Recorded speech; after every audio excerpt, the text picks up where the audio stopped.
Soy Fernando Díaz Villanueva, hoy es 20 de abril de 2022 y esto es La Contracrónica.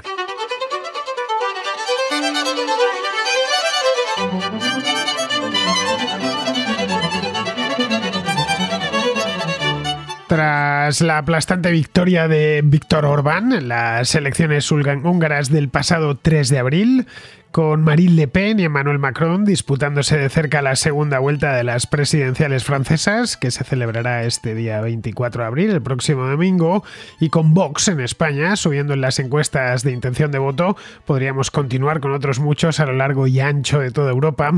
Con todo esto, algo en la política europea se está empezando a mover. Los denominados líderes populistas de derecha no solo no pierden fuelle, sino que ganan partidarios y siguen condicionando tanto los parlamentos nacionales como el Parlamento Europeo. Estos líderes y sus partidos ponen en cuestión muchos de los consensos de nuestra época, consensos como el ecologismo, el feminismo o la inmigración.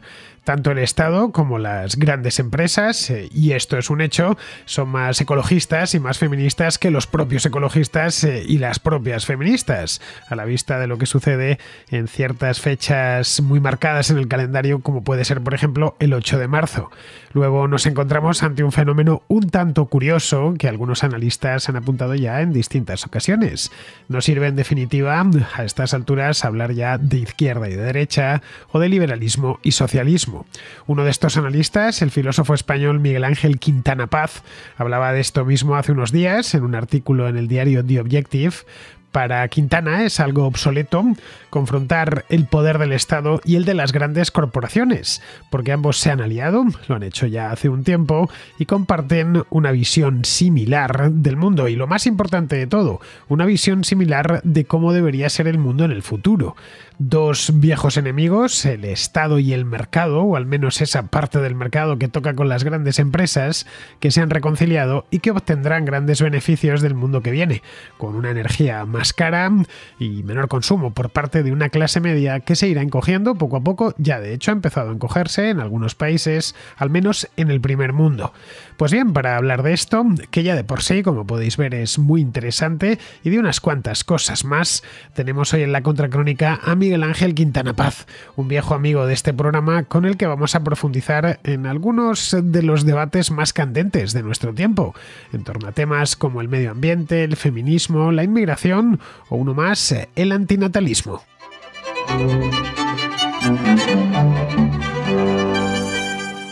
Por aclamación popular, vuelve a La Contracrónica alguien muy querido por los contraescuchas, todos los que escuchan este programa, porque la última vez que vino fue un auténtico clamor. Me pidieron que viniese otra vez y bueno, ya le tengo aquí de nuevo. Miguel Ángel Quintana Paz, ya os lo he presentado. Quien no sepa quién es, que lo dudo bastante, pero podría suceder. Es un filósofo español muy célebre, especialmente de 3 o 4 años a esta parte, muy célebre a raíz de su papel estelar en las redes sociales, también aparece en televisión, escribe, en fin.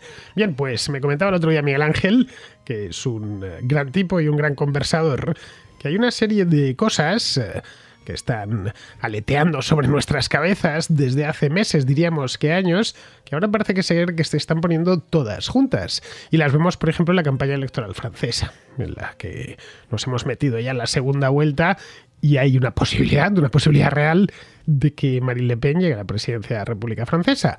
Esto significaría cambios en muchos ámbitos. Cambios en, casi en un consenso al que se ha llegado en Occidente desde hace décadas, y que ese consenso está ocasionando una serie de problemas que en la obra de Quintana pues los aborda bastante a menudo. Bien, a raíz de esto escribió Miguel Ángel un artículo en The Objective, que es donde escribe él. Hace muy bueno el artículo, os lo recomiendo, se titula, Ni el Estado ni los ricos, tú eres el nuevo enemigo, que es de hace 31 de marzo, no hace ni un mes que lo escribió. Os dejo de cualquier manera el enlace en la descripción del programa, y aborda precisamente este tema. El subtítulo del artículo es: tanto los estados como las grandes empresas obtendrán conspicuos beneficios de esta avalancha que se nos viene.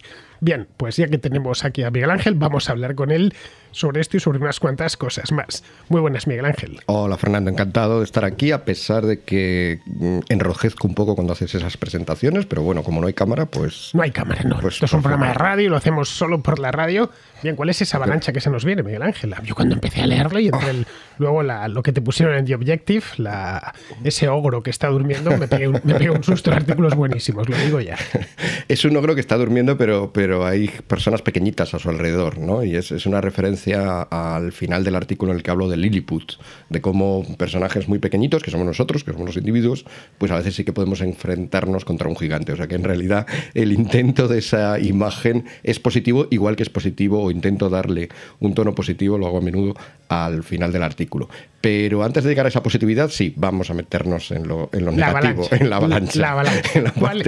En la parte menos positiva.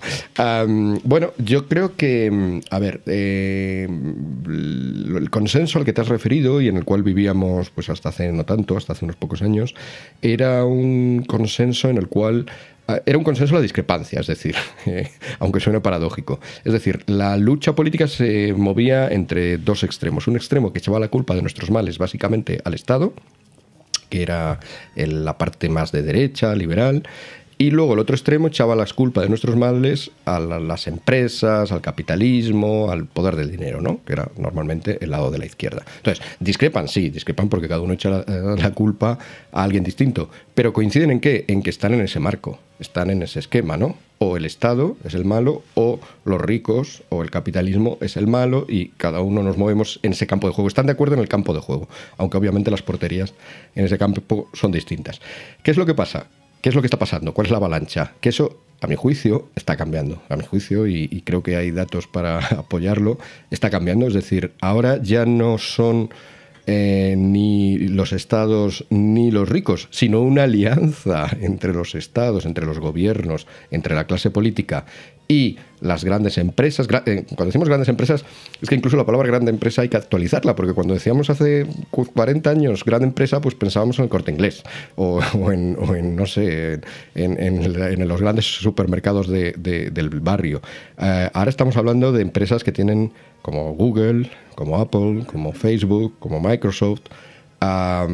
Estamos pensando en empresas que tienen más recursos que el Producto Interior Bruto de varios países juntos, de muchos países juntos. Y una vez hice el cálculo y había que juntar a muchísimos de los países, o sea, estamos hablando de decenas de países de los más de la Tierra para llegar a alcanzar ese poder económico. Entonces, esas grandes empresas, de lo que hablamos la última vez que estuve aquí, por cierto, el capitalismo moralista, esas grandes empresas aliadas con ciertas castas, ciertas élites políticas, élites por lo tanto empresariales y élites políticas, están aliadas, y están aliadas ¿contra quién? Las alianzas siempre se hacen contra alguien, ¿no? Esto no hace falta ponerse muy schmittiano para darse cuenta. Pues están aliadas contra cada uno de nosotros, contra cada uno de los ciudadanos. Por eso el título dice: el nuevo enemigo eres tú. ¿El nuevo enemigo de quién? De ellos. O sea, ya no tienes que optar, si eres un ciudadano consciente, no tienes que optar por apuntarte a apoyar al Estado, a los políticos, a la clase dirigente, o apoyar al capitalismo. Porque es que esos dos van contra ti. Tienes que optar por apoyarte, por apoyar a eso, al pueblo, a los ciudadanos, a lo que eres tú. ¿Qué gana una empresa yendo contra sus clientes? Todos somos clientes de Apple, de Google, o casi todos, vamos, de Amazon, etcétera. De Facebook menos, en ciertas edades, pero todavía sigue siendo potente. La cuestión más bien es qué ganan ellos. Es decir, hay una manera de pensar detrás de esas élites empresariales que coincide con la manera de pensar de las élites políticas que tenemos en Occidente de manera mayoritaria, y es una manera de pensar que en el ecologismo, en el feminismo, en asuntos migratorios, se revela como idéntica. No hay diferencia entre lo que piensan estas grandes empresas y lo que piensan nuestra clase política, la clase política mayoritaria. Hay algunas excepciones, y luego hablaremos de ellas, supongo, pero la mayoría de la clase política actual piensa que en cuestiones ecológicas, en pro del medio ambiente, para combatir el cambio climático, lo que tenemos que hacer es empezar a vivir peor.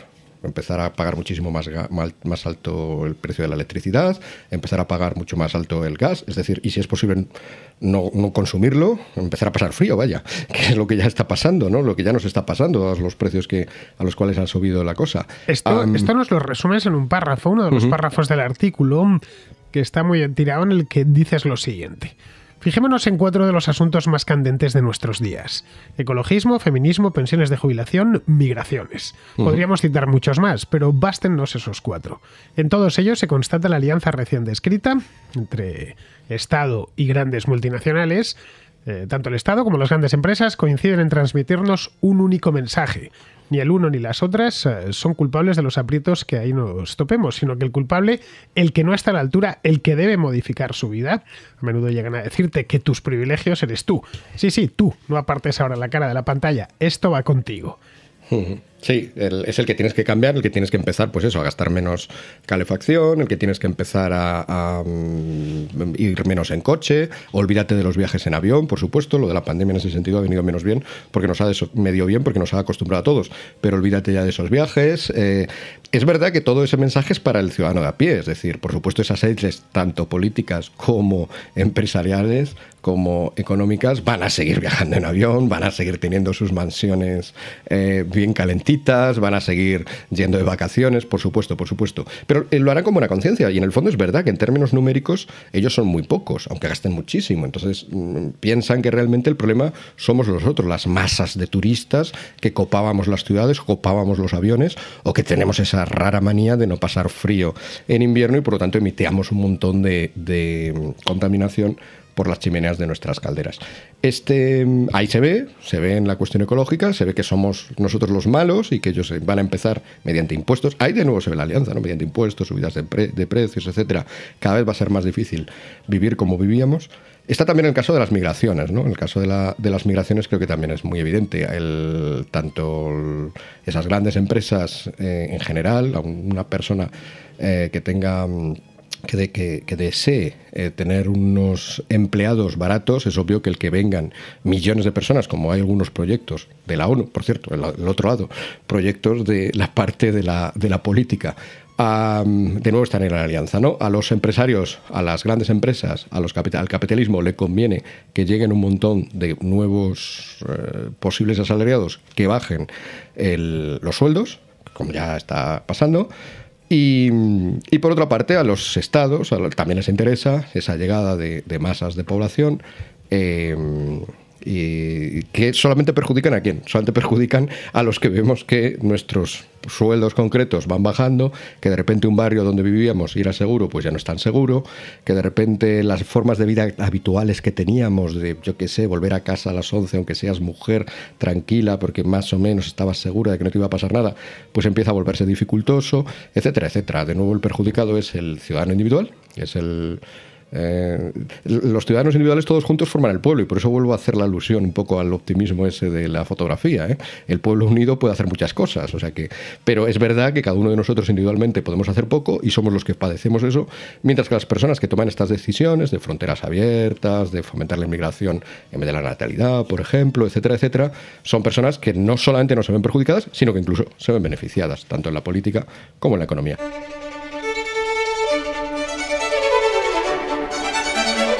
Y esto traído al mundo real nos vendría a explicar en cierta medida el auge de algunos partidos, como por ejemplo la reagrupación nacional de Marine Le Pen en Francia, o Vox en España, o ciertos líderes como Viktor Orbán en Hungría, o el gobierno de Polonia, que está en la misma línea. Es decir, ese tipo de líderes duros o de partidos duros a quienes atacan con auténtica saña desde medios de comunicación y desde gobiernos. Y también muchas veces critican incluso desde grandes empresas. Sí, y también se produce, a ver, de nuevo por arrojar un poco de luz, también se produce una alianza curiosa. De repente personas que vienen de la izquierda, y de una izquierda bastante crítica, bastante radical, empiezan a ver esto también.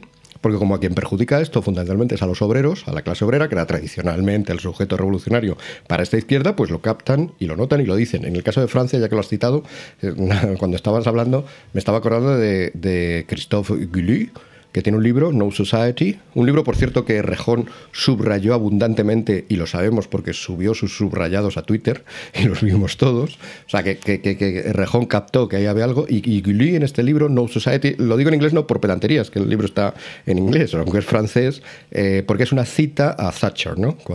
A Margaret Thatcher, cuando Thatcher dice, there is no society, ¿no? No existe la sociedad, solo existen los individuos. Pues Guilluy, desde la izquierda, dice, efectivamente, esa mentalidad de que no existe la sociedad sociedad, de que la élite política o empresarial no se preocupa por la sociedad, ¿a qué nos ha llevado?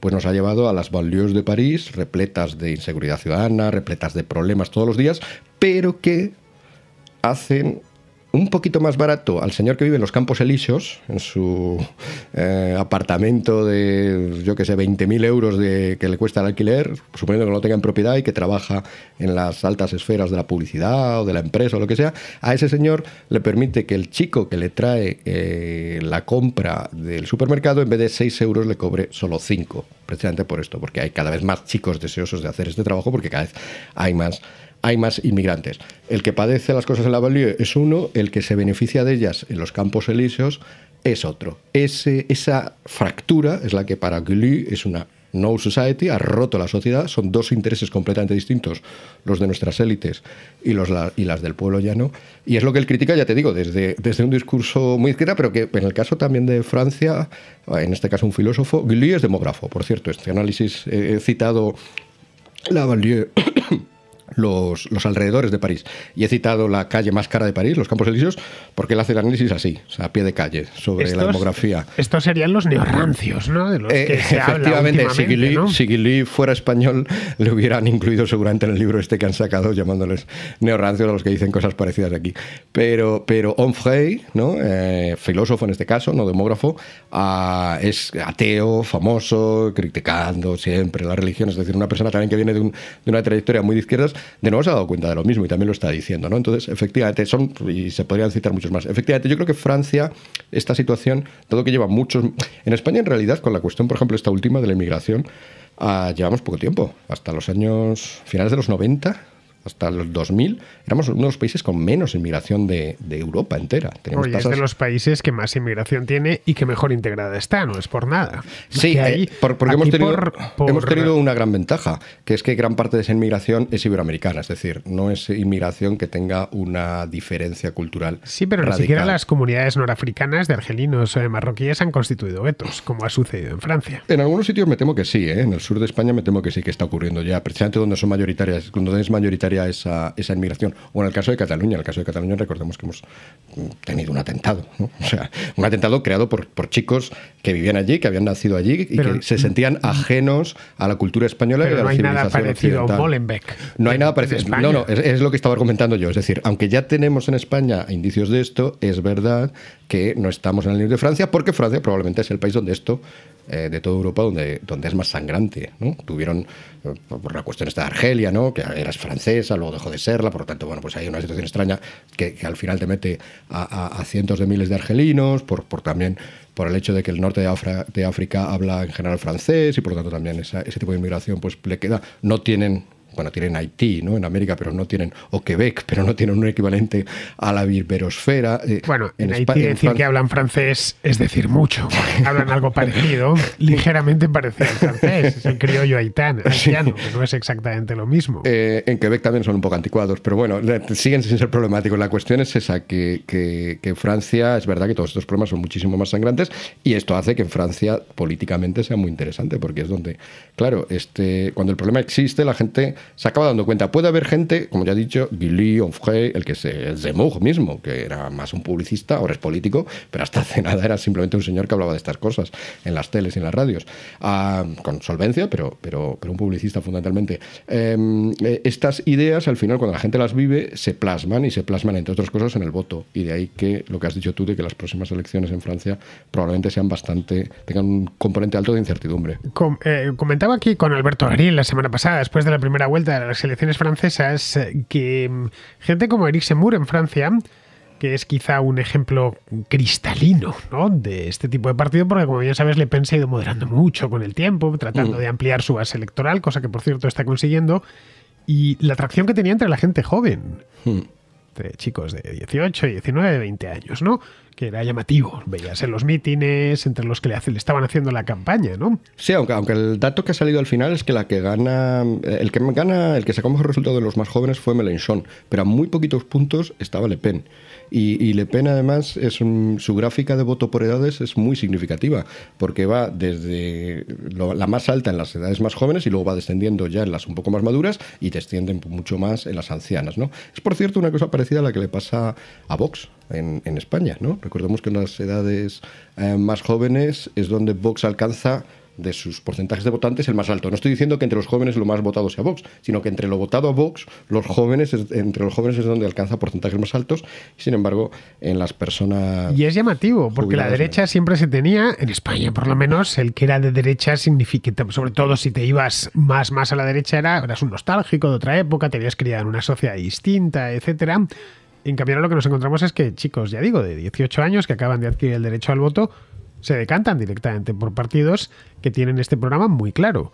Claro, porque... Chicos criados. No olvides que es que empiezan a votar los nacidos en 2004. Sí. Ángel.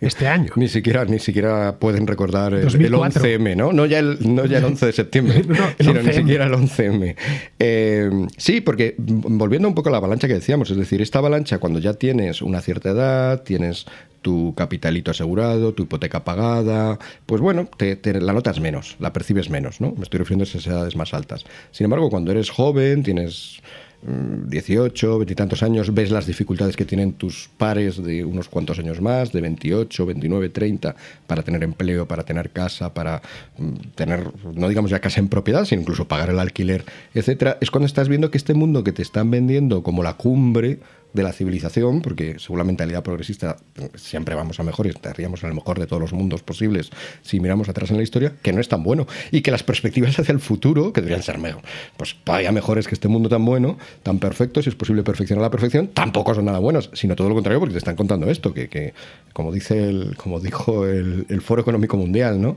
no tendrás nada y serás feliz. Es un tuit que, por cierto, lo retiraron los pobres, porque ha recibido tantas críticas que al final han dado como marcha atrás, pero todavía se puede bucear por ahí y encontrar esta frase: no tendrás nada y serás feliz. Es decir, hay un proyecto, y de nuevo aquí coincidimos en esa alianza de las élites. Obviamente al Estado siempre le ha convenido que no tengas propiedad para que no tengas tu espacio de libertad propio, tu propio refugio frente a los poderes del Estado, pero también a las grandes corporaciones les interesa que dependas de ella continuamente y que no seas capaz y que no tengan competencia, pues es una pequeña o una mediana empresa, por ejemplo.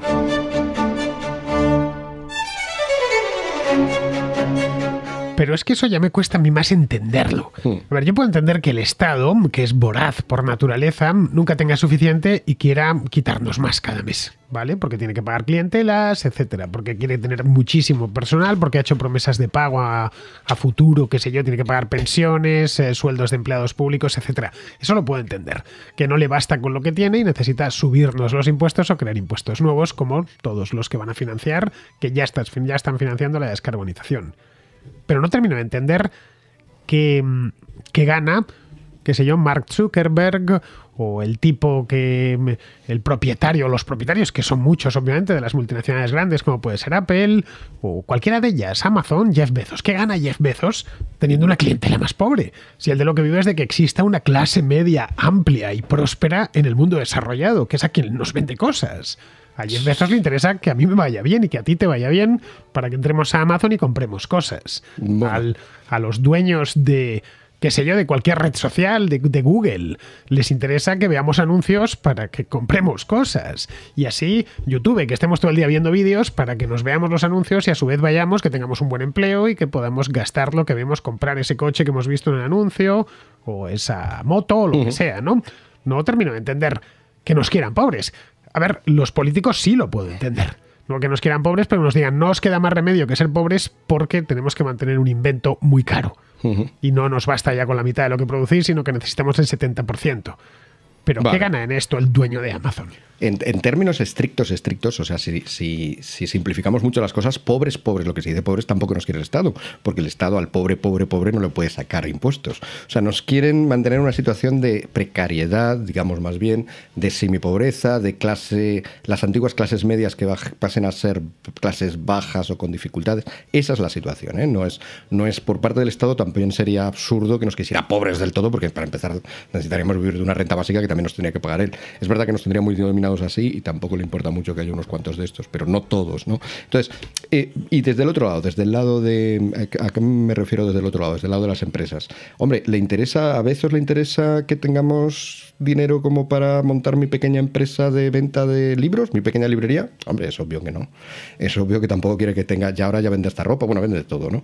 Tampoco que tenga mi pequeña empresa de ropa. De hecho, durante la pandemia, esto se ha comprobado, durante la pandemia Bezos se ha enriquecido extraordinariamente extraordinariamente, están por ahí los datos, y sin embargo las pequeñas y medianas empresas, el comercio en general, pues ha sufrido. Basta darse una vuelta por Salamanca o por Valladolid, por cualquier ciudad, por cualquier centro de cualquier ciudad, centro y también las periferias, para ver la cantidad de tiendas que han cerrado. Por lo tanto, es obvio que a eso también le beneficia. Pero no solo, voy más allá. A veces me estás diciendo que no le interesa tener una población que acepte, como decía yo antes, con el ejemplo de Gulli, que acepte llevarte una cosa por €1, llevarte una cosa a la otra punta de Madrid, porque es €1 que necesitas sí o sí, porque eres un precario que tienes que trabajar en eso. Yo creo que a veces sí le interesa que haya trabajadores con esa precariedad y trabajadores que cobren esas escasas cantidades, precisamente para que... Bueno, Bezos en concreto quiere sustituir a esos por drones y automáticos, autónomos y demás. Y eso en las ciudades va a ser complicado porque no te dejan mover un dron ni siquiera varios metros a la redonda. Pero vamos, en Estados Unidos. Pero bueno, abundaríamos en lo mismo, ¿no? Al final esa persona que ni siquiera tiene ese trabajo, que baja todavía más, pasaría a ser una persona con una renta básica, que también de alguna manera le interesa al Estado, porque es totalmente dependiente del gobernante de turno y es un votante cautivo, pero también les conviene a estos en el sentido ese de que no presentan ninguna competencia y esa persona al final también algún día se compra algo de ropa o se compra algún regalo para el amigo en el único sitio donde lo puede comprar, porque su barrio está arrasado y está lleno de gente que también vive solo de esa renta básica y por lo tanto lo tienes que comprar en Amazon. Pero voy más allá. En la cuestión del clima, por ejemplo, estabas diciendo, sí, al Estado le interesa recaudar, es cierto, pero no les interesa. ¿Dónde se están moviendo las grandes transferencias dinerarias para la descarbonización? En gran parte a las grandes empresas, y lo vamos a ver ahora con los fondos estos que nos van a llegar maravillosos de Europa. Les va a llegar a este señor con dificultades que está en un barrio de Madrid, en un barrio de Salamanca o de La Coruña y que quiere, pues la pandemia le ha dejado arrasado su pequeño negocio. No, les va a llegar a grandes empresas donde hay va a haber, ya está viendo una transferencia clara de fondos. Por eso están en lo mismo, por eso Iberdrola es la que te hace más publicidad de la descarbonización, porque es que ese discurso le interesa, es que sí, descarbonización ahora, pero tú, Estado, ayúdame, porque soy yo la que estoy contaminando y la que me tienes que ayudar a que deje de contaminar, ¿no? No van a ser ayudas para tu caldera de barrio, sino que van a ir en ese sentido. Las transferencias que está viendo ahí ya son enormes. Y voy más allá, hasta aquí lo económico, porque no quiero... Al final es una trampa liberal y también marxista, que es la trampa de pensar solo en lo económico. Vamos más allá. ¿Qué piensan esas élites? Este elemento es imprescindible. Y además lo hemos visto ahora, a propósito, en un caso totalmente de actualidad, que parece que no tiene nada que ver, que es Twitter. El intento de compra de Twitter por parte de Elon Musk. Aquí, esa empresa, que tenía una oferta bastante de $50 y tantos, bastante atractiva, se está negando en redondo y está saliendo a ser comprada por Musk. Y está saliendo toda la élite periodística, periódicos, televisiones, todo el pensamiento progre a decir, oh Dios mío, qué error, que este señor no compre esta red social. ¿Por qué? ¿Cuál es la amenaza que nos presenta Musk si llega a Twitter? Que va a hacer Twitter más libre, que van a dejarse de cerrar cuentas porque hagas una crítica, yo que sé, a lo trans o metas una palabra que el consenso progre considera pecado. Esto es lo terrible que se nos amenaza. Y aquí, ¿qué gana los actuales accionistas de Twitter impidiendo que Musk les pague por un dinero que es mucho más de lo que cuesta ahora la acción y mucho más de lo que cualquier analista valora la acción? ¿Qué gana negándose a esto? No gana nada, en términos económicos. Por eso digo, el análisis económico tiene un límite, que es que es que la gente no se mueve solo por economía, te mueves también por ideas. Y entonces ahora cambiamos el punto de análisis. ¿Qué ganan los actuales poseedores de Twitter en términos de ideas? ¿Qué gana la élite periodística? ¿Qué ganan nuestras élites políticas impidiendo esto? Pues mucho, porque es que sus ideas van en dirección contraria a las que tiene Musk. Es que son ideas en las cuales Twitter tiene que funcionar con un sesgo obvio y las redes sociales tienen que funcionar con un sesgo obvio en el cual Donald Trump le expulsamos de esta red y sin embargo a los dirigentes de cualquier grupo terrorista, a los que apoyan cualquier tipo de gobierno tiránico, a estos los dejamos dentro.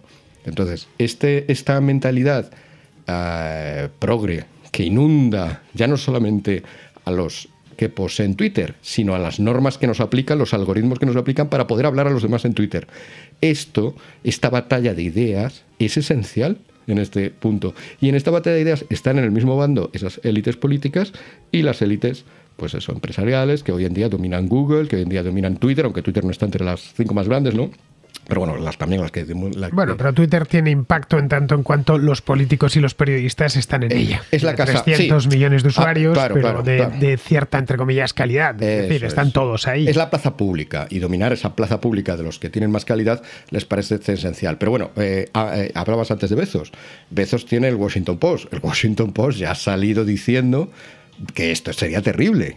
Entonces, ¿qué gana Washington Post? ¿Va a vender más diarios ese día o vamos a tener más visitas, más clics el día en que se mete con la posibilidad de que Twitter sea más libre? Probablemente no, pero es que no hay que pensar en esos términos económicos de corto plazo. A largo plazo, ¿qué gana Washington Post? ¿Qué gana Bezos con esto? Promocionar sus ideas, que son unas ideas en las cuales cada vez sea más difícil en el espacio público defender cosas que vayan contra el consenso progresista. Bueno, yo lo que veo en Twitter, por lo menos las últimas semanas, es que, sobre todo con el tema de la guerra de Ucrania, las cuentas que han caído, y además una tras otra, son los que critican a Putin, no los que defienden a Putin.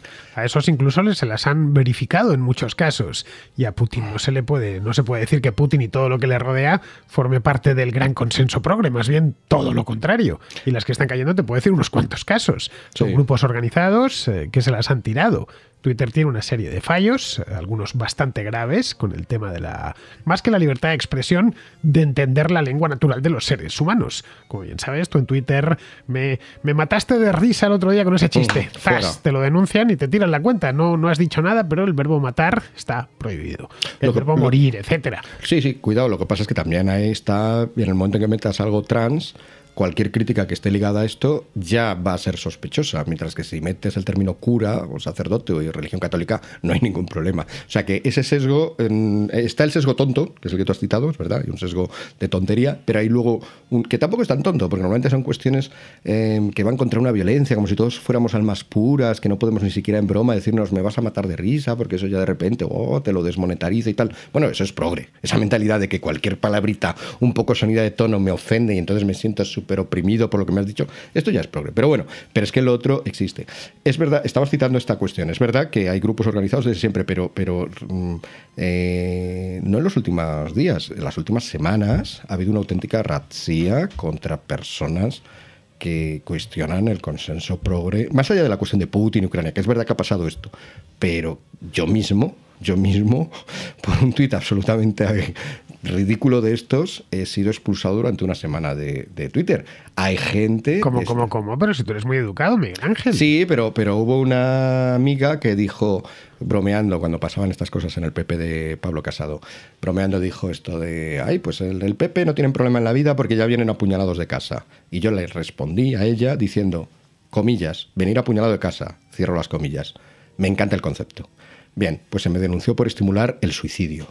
Pero eso te denunciaría alguien. Las denuncias son inquisitoriales. Efectivamente, son anónimas. Me denuncia alguien que está vigilando todas mis intervenciones en Twitter, incluido una respuesta a una amiga. Es decir, te tienes que meter a estudiar todo lo que digo y que además conoce muy bien las reglas de Twitter. Yo estoy convencido de que hay dinero, o sea, hay gente que está aprovechando el sesgo que tiene Twitter en contra de estas cositas que se llamen un poco, que ofendan un poquito, que llamen un poco la atención y tal, está aprovechándolo, pero para ir contra los discrepantes, pero no para la cuestión de Putin o no Putin, para ir con cualquier discrepante del consenso progre. A Parachiqui, que es una persona, Pedro Herrero, que es una persona muy conocida en Twitter, le han tirado definitivamente la cuenta. Y te podría estar citando aquí nombres y nombres y nombres de personas de una cierta entidad en Twitter, en el pensamiento un poco que se sale de los moldes, que se sale de...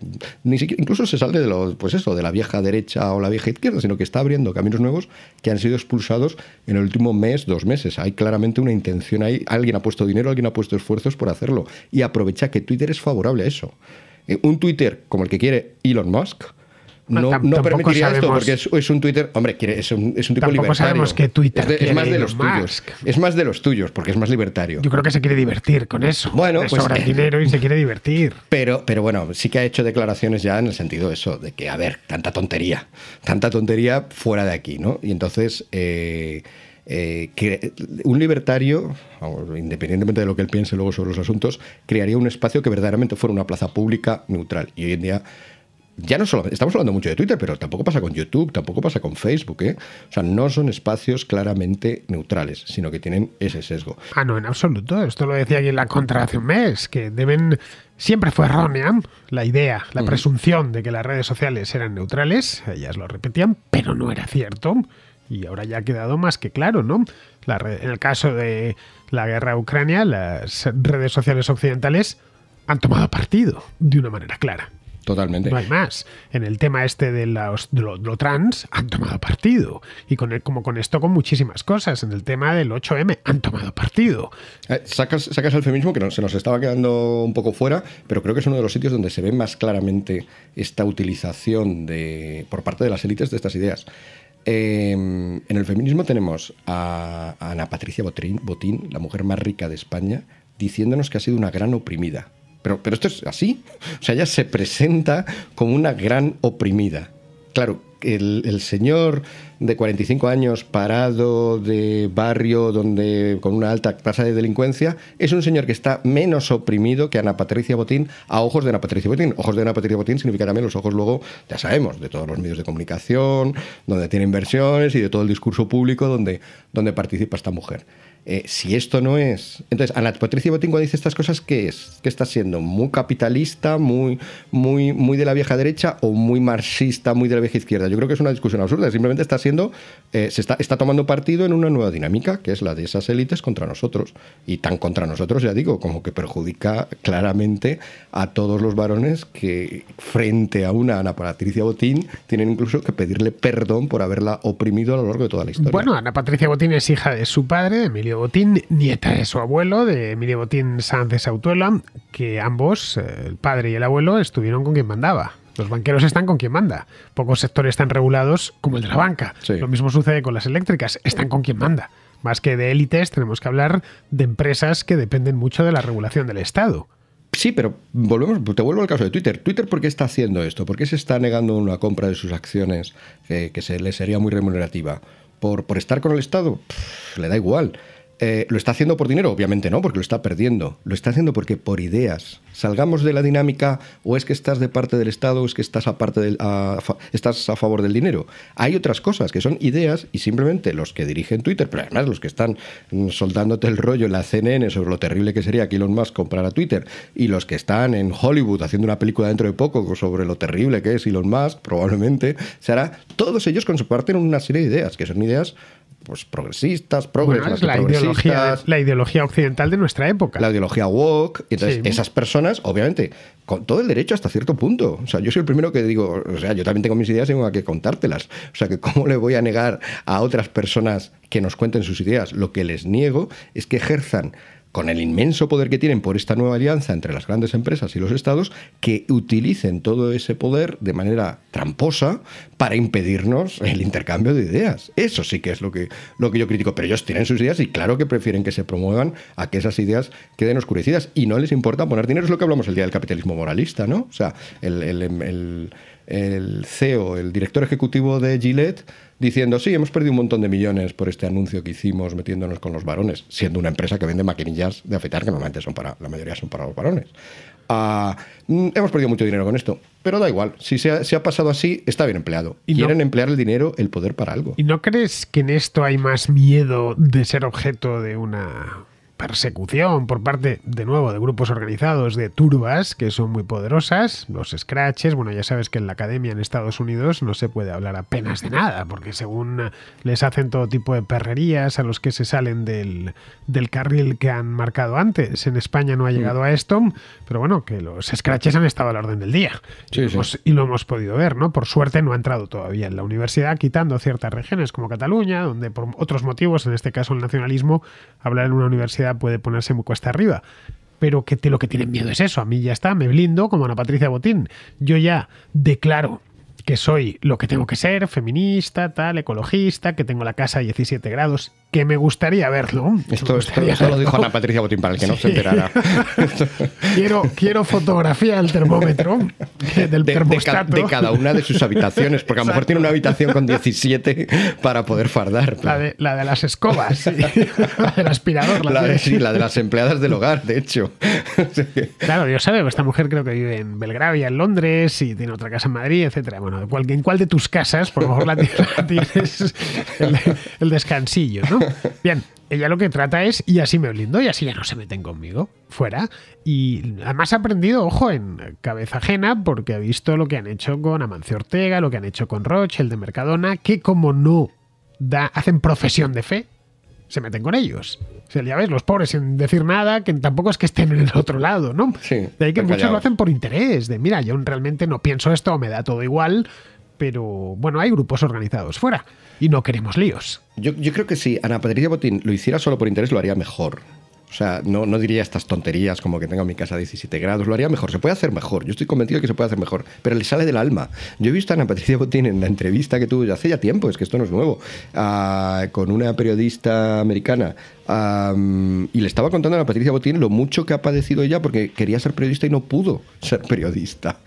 O sea, y le sale del alma, o sea, no es, venga, voy a decir esto porque así la cuenta de ingresos del Santander irá mejor, cosa que por otra parte no ha logrado. De hecho, va cada vez peor el coste de su acción, pero ella realmente, o sea, la gente necesita tener ideas, vuelvo a esto, o sea, es algo que olvida, el marxismo quizá no lo olvida tanto, porque siempre hablo de la superestructura y de la infraestructura, pero a veces cierto liberalismo sí, la gente vive por ideas sobre sí, sobre el mundo, sobre los demás, incluso a veces sobre la vida y sobre la muerte. O sea, el ser humano necesita tener un montón de ideas muy pregnantes, muy potentes en su cabeza, y más que nada para darle un sentido, para saber, pues, qué persigues en la vida. Y Ana Patricia Botín, estoy convencido de que ella se levanta cada mañana y se siente mejor sabiendo que fue una víctima. ¿Por qué no va a sentirlo? ¿Por qué va a decir, no, voy a fingir que soy víctima y tal, pero yo en el fondo? No, ella cree que es víctima y siente, y trata con los demás diciendo, mira, pues todos los hombres sois privilegiados frente a mí, y le va... Es verdad que son ideas al final muy insustanciales, porque esto del wokismo, pues al final todavía está en proceso, pero hay gente que vive con ideas insustanciales. Esto espero que no sorprenda a ningún oyente, porque seguro que los tiene alrededor. Y la nueva corriente de ideas de mentalidad insustancial es esta. En todo caso, has mencionado una pata que hasta ahora no habíamos mencionado y que es muy importante, que es la universidad. He hablado de que estas élites, pues obviamente está buena parte, la inmensa mayoría de la clase política que está en el consenso de estas ideas. Hemos hablado también de que están las grandes empresas, el GAFAM, que dicen en francés, ¿no? Google, Amazon, Facebook, Apple y Microsoft. Hemos hablado de que están ahí también el periodismo, hemos hablado de que está ahí la industria del entretenimiento, Hollywood, Netflix, etcétera, pero faltaba esta pata, faltaba la pata universitaria, que es, por así decirlo, el criadero. Es donde desde hace ya 25 años, yo que he estado en la universidad hasta hace poco, es el lugar donde estas ideas ya hace 25 años ya estaban al orden del día, ¿no? Y claro, nos decían, bueno, pero estas son las típicas ideas raras que se quedarán solamente ahí en la universidad.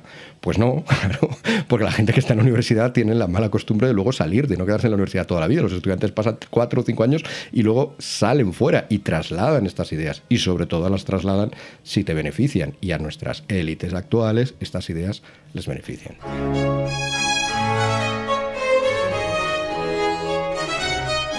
Ahora no estás en la universidad, sino que pero sigues en el negocio de la educación, en la industria de la educación. Estás desde hace unos meses como director académico del Instituto Superior de Sociología, Economía y Política, más conocido por sus siglas ISEP. Y ser director académico no es cualquier cosa. Ha supuesto un cambio importante en tu vida porque dejaste Valladolid para venirte a Madrid. En eso te hice caso, ¿no? Porque eres tan... Bueno, era obvio. La cosa iba de suyo. No hacía falta ni decirlo muchas veces. Debo recordar que cuando tomé la decisión dije, mira, por fin hago caso a Fernando.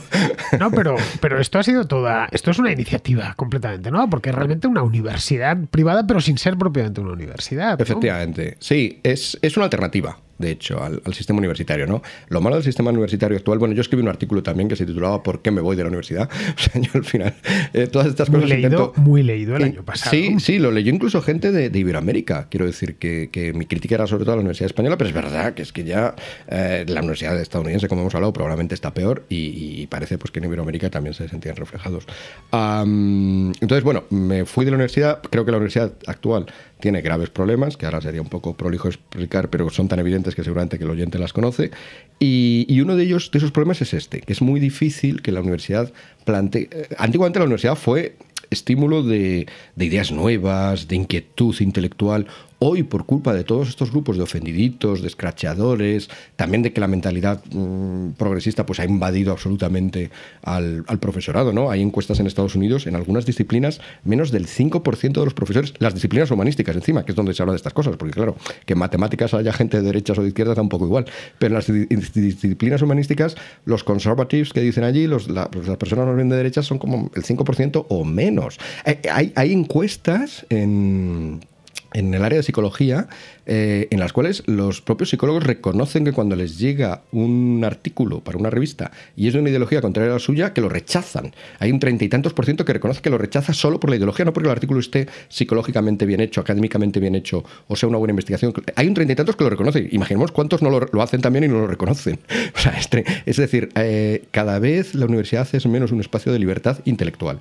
Yo me atrevería incluso a decir cada vez es menos un espacio de intelectual, a secas, porque obviamente lo intelectual sin libertad llega poco lejos. ¿Y qué es ISEP? Pues ISEP es justamente una alternativa. Para ser alternativa, efectivamente, no queríamos ser una universidad, porque al final la cantidad de requisitos que te pide, a esto te va a gustar, la cantidad de requisitos que pide el Estado, que piden las administraciones, al final te fuerzan a acabar haciendo lo mismo que hacen la mayoría. Hemos querido crear un espacio más pequeñito, somos pequeñitos, hemos nacido en el año 2020, o sea que somos pequeños de edad. Somos pequeños en dimensión, tenemos solamente 2 programas de máster, pero muy exitosos, que ya estamos preparando para su 3ª edición en septiembre del 2022, y animo desde aquí a toda la gente a meterse en nuestra página web para ver un poco lo que hacemos, pero también para apuntarse. Tenemos 2 programas, un programa para personas pues que ya han pasado por la universidad, probablemente, o sea que ya tienen pues 25, 27, 30 años, pero que sienten que les ha faltado algo en su formación y les ha faltado el que justo esto, una visión alternativa a lo que está pasando, una visión de lo que está pasando en el mundo, una visión de las ideas que no sea la murga constante que te cuentan en la universidad, que a su vez te cuentan en la serie de Netflix y que a su vez te cuenta Pedro Sánchez cuando sale a dar una de esas ruedas de prensa kilométricas que nos da. Esa alternativa la tenemos en un máster, pues eso, de liderazgo y gobierno, que estamos ahora en el periodo de admisión. Lo tengo aquí delante. Tenéis que visitar la página, es isep con doble s, issep.es, y ahí os encontráis. Estáis en Nicasio Gallego, esto está ahí en Chamberí. Sí, un gran barrio, por cierto. Sí. Gran distrito. Y el programa de liderazgo y gobierno, nuevos líderes para una nueva realidad. Y abordáis un poco de todo: historia, filosofía, economía, derecho, geopolítica, gestión y comunicación. Efectivamente. Yo veo que aquí, aparte de todo lo que incluye y tal y cual, veo que el horario es vespertino, de 16, de 4 a 8. Claro, como te digo, y matinal los sábados. Efectivamente, como te digo, está pensado para personas que ya están iniciando un poco quizás su carrera profesional. 6 días a la semana les estáis haciendo trabajar mucho. No. Solamente son los viernes por la tarde. Vale. Es viernes por la tarde y luego sábados por la mañana. Y aquí veo que incluye, clases prácticas, ciclos de conferencias, todo correcto, viaje a Bruselas y visita a las instituciones europeas. Esto yo creo que es un castigo, más que... Y luego ya lo que me ha terminado de matar, que es visita al Congreso de los Diputados. Pero de verdad... Bueno, a ver, estos son visitas puntuales que hacemos, pero no son la esencia. Nuestra esencia son nuestros alumnos y nuestros profesores, ¿vale? Entonces, si te metes en el lado de profesores, verás... Sí, los has visto, ¿no? Cuantos, verás que tenemos a gente, por ejemplo, en gestión. Pues, ¿quién hemos llamado para que nos explique cuestiones de gestión? Pues a Javier Tebas, que, hombre, algo de gestión... El de la Liga, efectivamente, el de la Liga. Que algo ha hecho ahí en la Liga, ¿no? Ha multiplicado por varios sus ingresos. Pues tenéis aquí algún primerísima espada, gran persona además, Enrique García Máquez. De primerísimo nivel. García Máquez conocí hace unos años, un tipo estupendo, por cierto. Nos da clase de estética, en filosofía, que es mi área además. Yo aparte de director académico, coordino un poco la zona de filosofía. Nos da clase también sobre conservadurismo.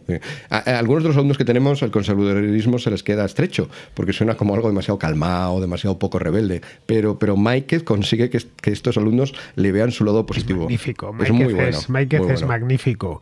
A mí me lo presentó Gonzalo Altozano hace ya muchos años y me pareció, nos pusimos a hablar y nos pasamos hablando horas. Da también en comunicación de una clase estupenda sobre columnismo.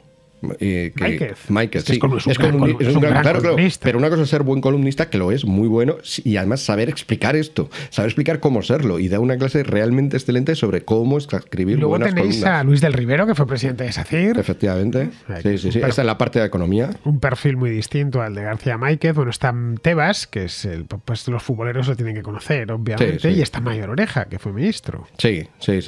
Tenemos también aquí con Méndez Monasterio, que también nos habla. Estoy yo mismo. Tú estás aquí arriba con una fotografía que te han hecho con una gorrilla y unas gafas de sol que pareces un rockero. Habrá que cambiarla porque además es que ya es vieja esa. Ya es de hace años. Esto es de cuando hacías Cowell los maristas. No tanto. Falta el gorrillo. Ya tenía una cierta edad. Ese gorrillo de estibador que lleva siempre.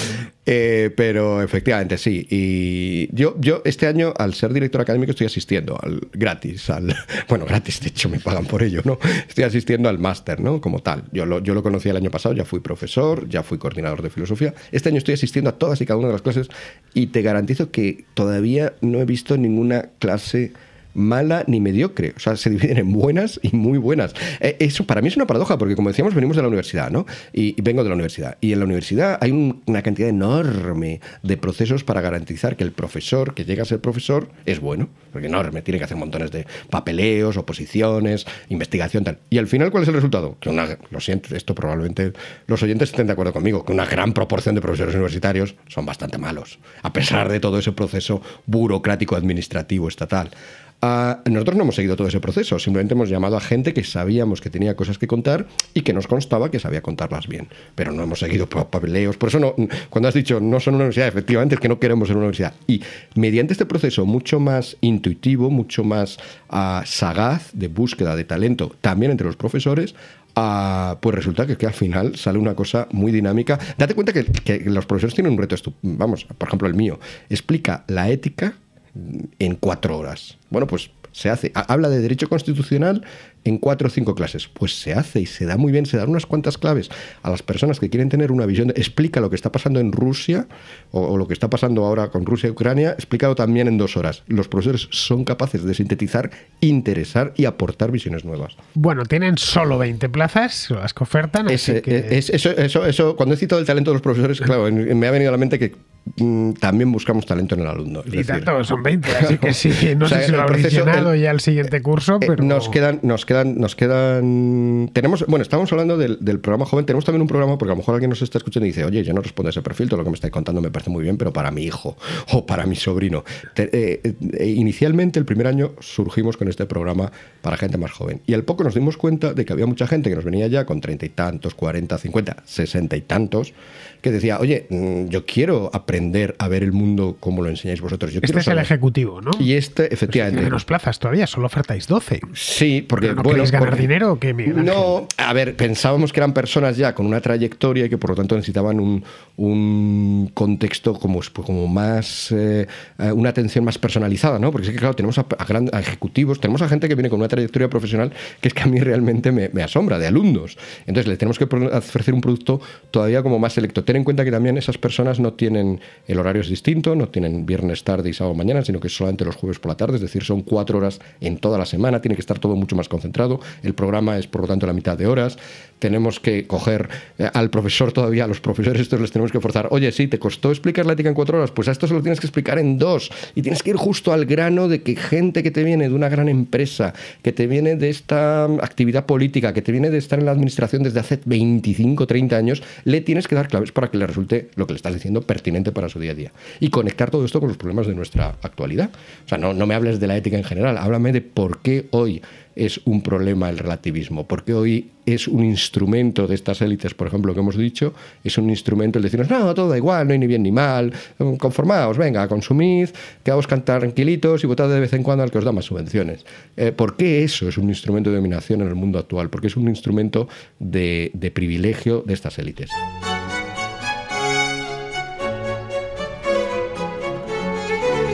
Bueno, como podemos ver, la derecha intelectual se está armando en España. Sí. Esto no existía hace apenas 3 o 4 años. No, bueno, sí, ya te digo, nosotros empezamos en septiembre del 2020, o sea que realmente llevamos año y pico. Pero bueno, este año vamos a terminar la segunda promoción, el próximo, como estamos comentando, irá la tercera. Ha puesto muy nervioso a mucha gente. Tú mismo lo has dicho, o sea, sacamos a 20 personas cada año de nuestro programa joven, 12 de nuestro programa más adulto. En total son 32 personas.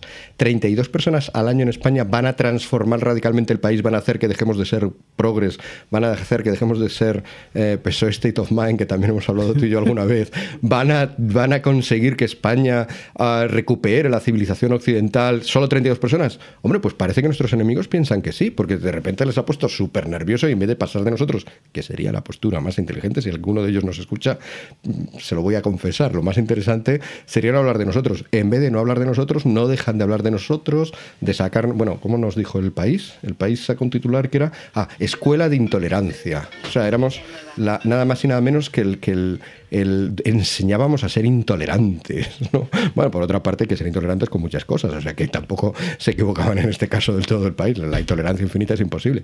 Pero sí, ha puesto muy nervioso a mucha gente. Es curioso porque es la misma gente que luego, supongo que es por esto, ¿no? Hay mucha gente que piensa que el pensamiento tiene que ser solo de izquierdas. Entonces, y ridiculiza y dice, mira la derecha, o incluso el centro, ¿no? El centro derecha. Estos no piensan nada, las únicas ideas se mueven en el campo de la izquierda. Bueno, pues ahora que surge algo con pensamiento nítidamente alternativo, además, joven, diferente, con unas ideas innovadoras, en vez de decir, venga, por fin hay al otro lado algo de ideas, pues también les molesta a todos, les molesta que no haya ideas, que las haya, es un poco paradójico. Pues yo lo que no sé si les molestará que hayamos hecho un programa tan largo, porque es que llevamos casi 1 hora aquí hablando, Miguel Ángel, no puede ser, parece que nos han dado lengua de desayunar hoy, qué barbaridad, nos hemos puesto aquí los dos, pim pam, y se nos ha ido el programa. Bueno, a mí me ha parecido muy interesante todo lo que nos has estado contando. Yo he permanecido más a la escucha que otra cosa porque escuchar a Miguel Ángel siempre es un placer y además el tema sobre todo que aborda en este artículo que os decía al principio del programa, ya sabéis, es del día 31 de marzo. Ni el Estado ni los ricos, tú eres el nuevo enemigo, pero el último que ha hecho para The Objective es más divertido. Es del pasado día 14 y se titula La Semana Santa explicada a los modernetes. Sí. Ya se ha pasado la Semana Santa, pero os lo leéis para la del año que viene.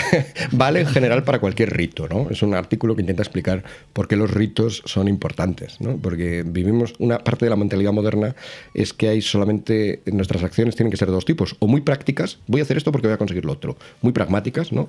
O bien son de tipo sentimental, lírico, efusivo, de ahí yo me expreso, yo personalmente, ¿no? Digo lo que siento en mi interior, que es muy importante. Ese modelo de la modernidad, del objetivo y lo subjetivo, el rito lo rompe, y por eso a veces los ritos no se entienden, porque un rito no es pragmático, no se hace para conseguir algo. Quien dice, es que se hace una procesión para conseguir que llueva mañana.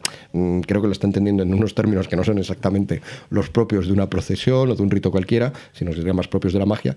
Y quien dice, lo importante es que tú expreses tu interioridad. Claro, cuando te metes en un rito, haces lo que hace todo el mundo. O sea, no estás expresando tu interioridad absolutamente particular y profunda.